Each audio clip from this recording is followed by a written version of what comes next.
আসসালামাইকুম সবাইকে। মোহাম্মদ ফাহাদ হোসেন। সবাই আশা করি ভালো আছেন। আমি আজকে ডে 4।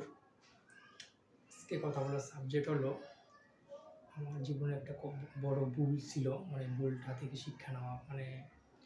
তো একদিন কি হয়েছে, একটা প্রজেক্টে কাজ করতেছিলাম।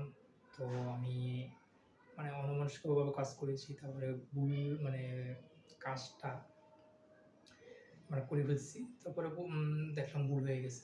প্রজেক্টেই লস হয়ে গেছে। পরেও বুঝলাম মনে হয় সব কিছু শেষ। পরে দেখলাম না, আসলে এটা শেষ না। এটা তাহলে ভুল থেকেই শিক্ষা নেওয়া। আমরা যখন বড় একটা ভুল করে ফেলি তখন মনে হয় যে সব শেষ, কিন্তু আসলে শেষ না। তখনই হয় আমরা জীবনে কোনো বড় কিছুতে আসতে পারি।